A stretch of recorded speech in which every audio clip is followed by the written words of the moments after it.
شما روز عید قربان بعد نماز عید خواندن آمده با دست خودتان قربانی میکنید. قاعده سنتیش همین است. قربانی شما باید گوسفندی سالم باشد، با قوت باشد، چشماش بیند، گوشاش بریده نباشد، پاکای مستحکم سرگوشت باشد، انا او قربانی است. ولی بعضی بایای ما بعد بازار میرود گفتی امروزا بعد یک داخلیشه بعد جدا میکنه و برای که مثال خیلی کرد ویسش همون قیده اوره همت دولت را فیل بردارد میانش بشکند همت را پشه بردارد به هندوستان برد.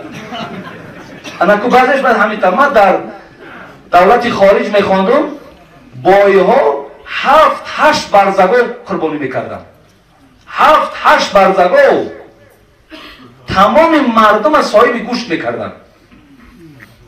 ببینید خوش باهاشون مرحمت خدا بتد از این دبا بیشتر. یک گو چند کس متأثر؟ 7 کس. برای بایها 7 کس نه هر سری آدم یک گو کنند. و چیه یک بای 7 بای جمع میشه یک گو. این همت نیست برادری عزیز. هر انسان هر بای یک گو کم است به خدا. این ممکن نیست برادری عزیز. تو را خدا داده، تو را خدا داده است که انا انت کمک کو انفق ينفق علیک بوته میتومد. آن یک گاه مثال خیر کو در جون تو یک ساعت یک بار خیر میکنی اگه تو هر روز دروازه خیر نداری هم یک بار خیر کو همون پولی گاه تا الله میگد وعده میتونم که با برقرارش میکنم.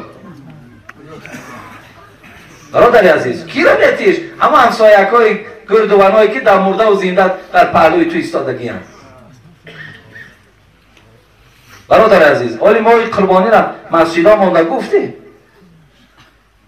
عید قربان هم صدقه فطر برای بایات و سامان نبود. برای بایها نرخی مویز قطعی بود. مویز های 40 سومه این است برای بایها. برای کمبغل ها تو سامانه برای همون بایهایی که نه بای شدن برای او اکوی گوسفندک های بایهای با قوت گاو گیرید. هر نفر یک گاو کشید انشاءالله این ثواب میگیرید.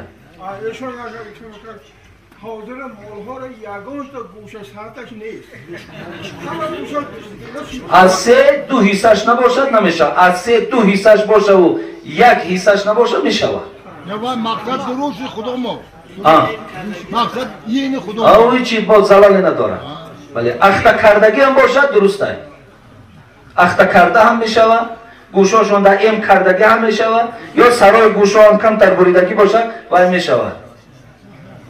خب اگر در یک خانه 5 بای باشد 5 نفر در قربانی واجبه.